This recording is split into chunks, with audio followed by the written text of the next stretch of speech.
بسم اللہ الرحمن الرحیم۔ السلام علیکم ڈیئر ویورز، ہمارا آج کا ٹاپک ہے مفسدات نماز میں سے ایک اہم چیز کہ اگر ارکان نماز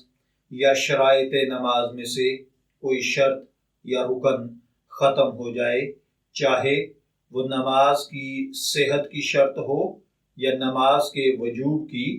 اگر کوئی چیز ختم ہو جائے تو نماز ٹوٹ جاتی ہے اور نماز کو لوٹانا ضروری ہو جاتا ہے۔ فار ایگزامپل، اگر طہارت باقی نہ رہے، یعنی آپ نماز پڑھ رہے ہیں، وضو ٹوٹ جائے تو نماز ٹوٹ جائے گی، وضو کر کے دوبارہ لوٹانا ہوگی۔ اسی طرح کسی کو غسل واجب ہو جائے، یا کسی عورت کو حیض آ جائے، یا کسی کے کپڑے نجس ہو جائیں، یا جائے نماز نجس ہو جائے، یا کسی عذر اور مجبوری کے بغیر کوئی شخص قبلے کی طرف سے اپنا منہ پھیر لے، یا کسی کا سطر کھل جائے، یعنی خدا نخواستہ شلوار پینٹ وغیرہ اگر خدا نخواستہ گر جائیں اور اتنی دیر تک آپ کا سطر کھلا رہے جتنی دیر میں رکوع یا سجدہ کیا جا سکے، یا کسی وجہ سے کوئی بے ہوش ہو جائے، اپنے ہوش و حواس کھو بیٹھے، دیوانگی اور بے ہوشی کا دورہ پڑ جائے، یا کسی وجہ سے آدمی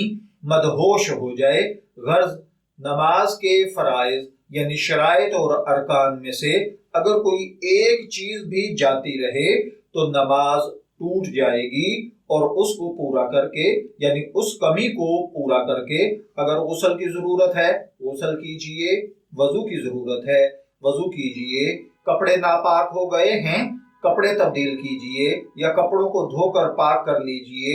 اسی طرح جائے نماز ناپاک ہو گیا ہے، جائے نماز تبدیل کر لیجئے، غرض کوئی بھی اگر ایسی چیز پائی گئی ہے اس کمی کوتاہی کو پورا کیجئے اور دوبارہ نماز ادا کیجئے۔ میں دعا گو ہوں کہ اللہ تعالی ہمیں ان باتوں کو سمجھ کر ان کے مطابق عمل کرنے کی توفیق عطا فرمائے۔